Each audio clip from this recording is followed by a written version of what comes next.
শীতকালীন সবজি উৎপাদন ও বিক্রিতে নরসিংদীর শিবপুর উপজেলার সুখ্যাতি রয়েছে দেশ জুড়ে। তবে এবছর বীজ, সারসহ সবকিছুর দাম বৃদ্ধি এবং আবহাওয়া অনুকূলে না থাকায় সবজির চারা বিক্রি নিয়ে লোকসানের আশঙ্কায় কৃষকরা।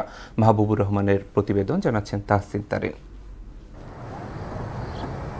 নরসিংদীতে শীতকালীন সবজির চারা উৎপাদন ও বিক্রিতে শিবপুর উপজেলার কোন্দারপাড়া এলাকার সুখ্যাতি রয়েছে দেশ জুড়ে। মহাসড়কের পাশে হওয়ায় যাতায়াত সুবিধা এবং চীন ও জাপানের উন্নত মানের বীজে উৎপাদিত চারা সংগ্রহ করতে প্রতি বছর এখানে আসেন বিভিন্ন জেলার কৃষক ও পাইকাররা। কিন্তু চলতি বছরে আবহাওয়া অনুকূলে না থাকা সহ বীজ ও সারের দাম বাড়ায় কমেছে ক্রেতার সমাগম। ফলে চারা বিক্রিতে দেখা দিয়েছে মন্দাভাব। তাতে লোকসানের আশঙ্কায় চাষিরা।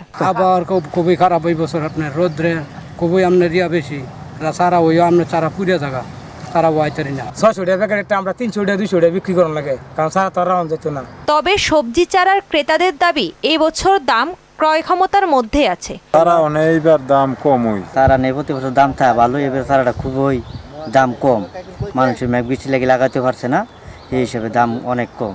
নরসিংদীর কোন্দারপাড়ায় এবছর কৃষকরা ফুলকপি, বাঁধাকপি, টমেটো, বেগুন, লাউ সহ অন্যান্য শীতকালীন সবজির চারা উৎপাদন করেছে, যা স্থানীয় চাহিদা মিটিয়ে পাশের জেলায় পাঠানো হচ্ছে। আমাদের জেলার চাহিদার মেটানোর পাশাপাশি আমাদের পাশের যে জেলাগুলো আছে এই জেলাগুলো কৃষকরা এখানে সংগ্রহ করে আমাদের মানসম্মত সবজি উৎপাদনের ক্ষেত্রে তারা বড় ভূমিকা রাখতেছে। নরসিংদীতে এবছর 100 জন কৃষক 20 হেক্টর জমিতে পলিথিন ছেড়ে শীতকালীন সবজির চারা আবাদ করেছে।